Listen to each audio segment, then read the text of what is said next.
over some of your milestones?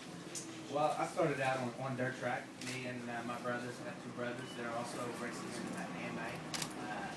My dad used to race, so from there we just kind of followed in his footsteps. Even my sister did a bit of riding, and just from the time I was very little, 3 years old, I just grew up with bikes.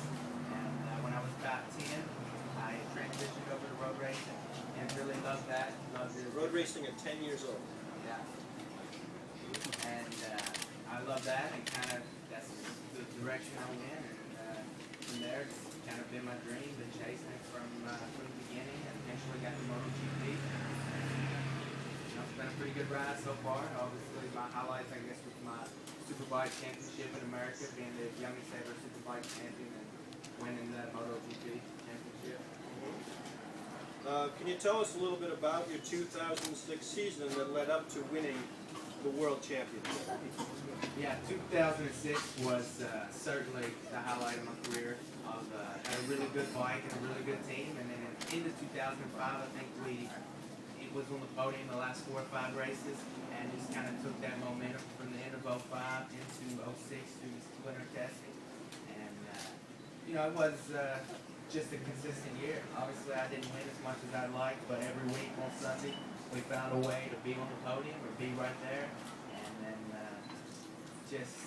actually with 2 races to go, I had a little bit of a gap, and then me and my teammate went down together and went into the last race. Actually, I thought the title was over. I went in the last race 12 points down on Rossi, and he crashed and was able to pull it off. So that was a pretty good day. Yeah.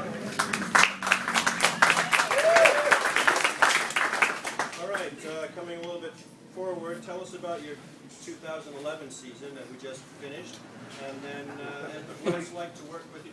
Can we talk about 2006? Yes.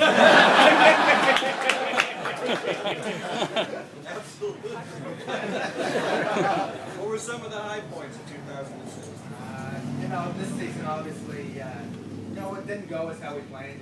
We had big expectations. Me and Valentino, I thought it was going to be more than what we achieved, but Honda, some of the other teams really stepped up, and we didn't deliver the results. Seemed like we were, don't want to say bad luck, but just wasn't ever in the right place at the right time to ever get any momentum going. But truthfully, we learned a lot. Learned a lot about the team. Ducati never stopped working and giving us new products, but at the end, we ended up 7th and 8th for the points, which isn't good enough for that team and that factory and all the Ducati fans. So, but I think we have learned a lot for next year, the 2012 bike and the new rules, and hopefully next year with the new bike and the rules, we can be a lot more of a threat every week. Can you tell us some of the changes that will be made to the team or the bike for next year?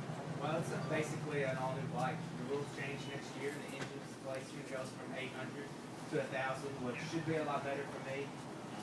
And the bike's going to change a lot too. We're definitely testing a couple of different options with the frames, frame material, carbon, aluminum. We have the new seamless gearbox, which is awesome. It's pretty trick, I'm sure. Yes. It'll be a few years from now, but street bikes will have it, and it's really, really slick, especially when you're leaned over, exiting corners. You can shift with your knee down almost, and the bike never moves. So that's a big step. We got a couple of little things we're working on. The testing is testing next week in Spain. Got 3 days in Jerez, and they got a couple of new options they're going to try, some swing arms and just all the general electronic stuff, which electronics now is a big part of MotoGP. So don't know the exact bike we'll have until March when the season starts. For now, we're still testing and evaluating all the options. 2011 was your first year wearing Dainese, the best gear in the world. How have you enjoyed working with the people I work with? It's been a good situation for me. It's the first year I ever wore the airbag system, the D-Air. And did you get a chance to deploy it? Yeah, a couple times. I needed one for my wrist, but no, actually, I can really say, this is the only injury I've had this year. Didn't have too many big offs, but the the DR system. I mean, that's the future. It won't be long before, everybody catches up and has it, and it's something that, gives you a bit of confidence. I mean, it's something that, they've talked about making it mandatory in MotoGP and even for street riders. I think it's something of the future. I got used to things, and I love the gloves and the boots, pretty much everything. So, it's a good product, and it's good people. I mean, riding for an Italian team, being part of Dainese at all. For next it year. all fits. They'll all be able to buy the same gear next year. Nicky Hayden. All right. Do you have any advice for a racer just getting started in their career? Wear Dainese gear. Ride a Ducati and wear Dainese. Hear that the rest of the season. Yeah, obviously, there's a lot of advice, but, I have fun with it, and, don't get ahead of yourself. It takes time to follow in steps and to build the base to get, to learn the skills that's needed, but enjoy it. Motorcycles, if you treat it the right way, is a great experience. It's a great way to enjoy life. We all agree with you there. Okay, now a little bit of some personal questions. Not too personal, but you obviously get to travel anywhere you want to around the world. What are some of your favorite places to visit and your favorite food? Yeah, I'm lucky to get to travel to some great places. Also get to travel to some places that I can't wait to leave. But Australia's really nice. I like Italy a lot because the passion for the bike, racing, the MotoGP there is really high, and Spain too. I know they're like racing there because the fans are very passionate. But, Australia's probably my favorite, but other than that, I like home. We got it pretty good here in America. This ain't a bad life here. We get to live, so I enjoy getting to come back to the States. I mean, it's where I feel most comfortable. Very good. And your favorite food? Favorite food? I mean, Italian food's pretty good. In-N-Out burger. It's well known that you are a cyclist, an avid cyclist. Do you prefer road biking or mountain biking? Or what do you enjoy there? Well, Or is it just I always training? enjoy it. Yeah, it's a bit more training. I do both, but mainly road. Okay, ladies, listen up. Blondes, brunettes, or redheads? See a ball. Yes. One of each.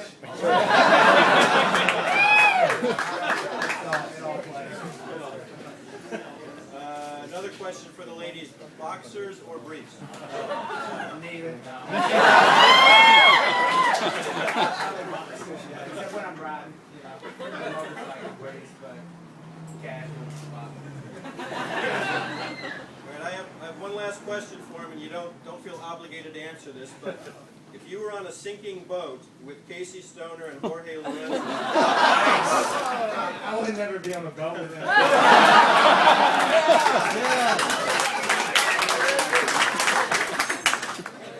that's all the questions I have. Do we have any in the audience?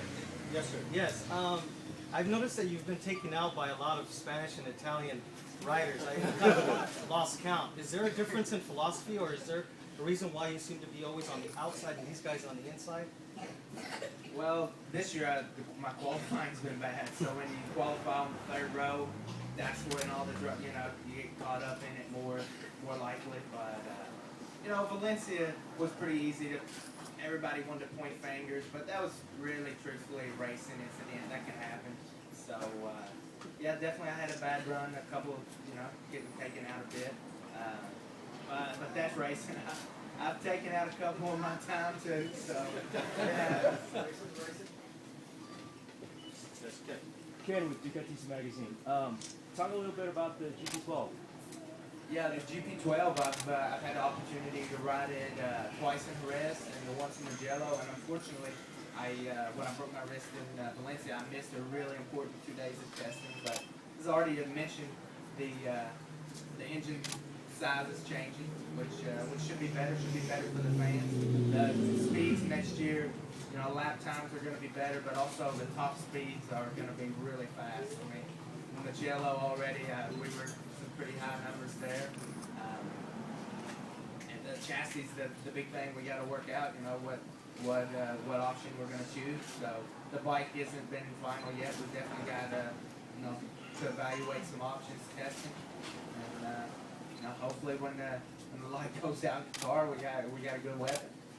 Because only a handful of guys have experienced the 1,000 in the GP class. Do you think you have an advantage? Well, a little bit, but I mean, when you're fast, you're fast. Styles and scooter, whatever. So I mean, the same guys going fast. But with my background, I prefer, coming from superbike to bigger bike, and yeah. Thank you. How frustrating is it to seem to be always on a factory team where all the development direction goes to your teammate? Well, it's sometimes that's tough, but I mean he's got 9 titles, I got 1, so I mean deal with it, There was a similar situation with Danny Pedrosa as well. Yeah, I mean there's definitely a lot of politics. There was a Spanish sponsor on a Spanish team. It doesn't take rocket scientists to figure out who's going to be the #1 there, but I'm not complaining. I have a really good bike, and Ducati is even this year. Listen to me a lot. I have more experience on the bike than Rossi, and I'm not complaining that. Thank you. Yes, sir. Nicky, how much practice time do you get on the new bike? And when does that happen? Well, now the test ban is in effect, so we're not allowed to get back on the bikes till January. With the next round will be 3 days in Malaysia. So is that all the time that you get? No, we have 3. Well, we do 2 different tests in Malaysia. We do 6 days there, 3 in Spain, and they've limited the testing now to try to save the cost for the teams. So that'll probably be the only chances I'll get before the season starts. Over here? Yeah. Yeah, you. No, you. What makes you grow out your hair? Is it electronic for you, or? I just haven't got a cut, but I need to. Yeah. Nicky, will the electronics allow you to slide with the 1000? A bit more than 800, but the electronics are still, so sophisticated now that there's not going to be a lot of sliding, which is unfortunate for the riders and the teams. But electronics now is just the world we live in. They're getting so advanced. I think for a street bike rider, of course, it's good because it makes the riding a lot more safe. But isn't that great for racing? Yes, sir. With the way that the frames and the suspensions evolve, do you think, say in a year or 2, that the 1000s will be as quick through the turns as the 800s? But yeah. I mean, the tires are the big thing. The tires are getting better. So yeah, it won't be long. I mean, I would say very soon. If the electronics aren't required, How about a girl? You're taking Yeah, all these there we guy go. questions. I see all these girls out there. no, yeah, I'm a girl. Sorry. I just want to apologize for being a ditz when I met you at Spook. I totally asked you some stupid questions, but this is a smart question. You're not the first. But with the electronics not being required, why don't they let people choose? I know you can adjust the traction control and stuff. Why don't they let you choose to shut it off completely, or do the bikes just not really work well at all without it completely? Yeah, I mean, you could turn it off, but these bikes with this horsepower, Right. I mean, it would be unrideable. Okay. In the corner, you really need to really control. The electronics help you go faster. That's Okay. just the bottom line. They're there for a reason. So it's learning how to slide with working with those electronics. Okay. Any more ladies? Yes. Which one's your favorite I like Laguna Seca.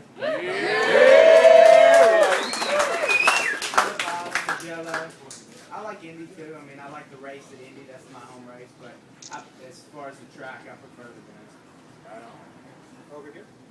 This is off topic, that if you weren't a professional racer, what would you do? I really don't know. I'm not sure. I don't, this has been what I've always did, what I've loved to do. I mean, that would have to be something with racing, but I can't imagine. Yes, sir. Since you were 2 years old, what's your favorite bike? Well, No, the new GP12 is really good. That's at the end of next year, and I hope that's my favorite bike. But I had one dirt track bike that I won a lot of races on. That was an 80. That was probably one of my favorites. But Somebody throw one out. Right here. Well, so I've been riding an R1 for a while, and then we got a what? R1.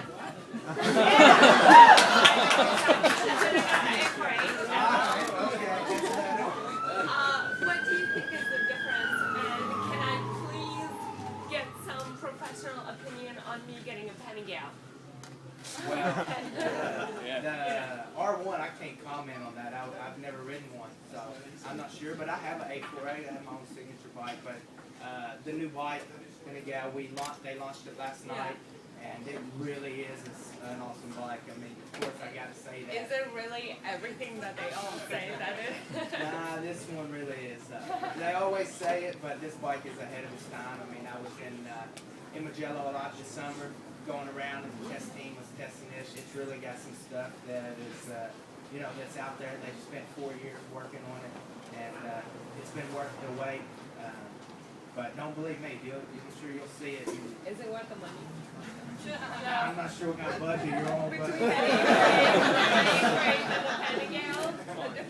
honestly, I would say you could have just as much fun on an 848, but on the street. But if you want to do track days, yeah, you need the new ride.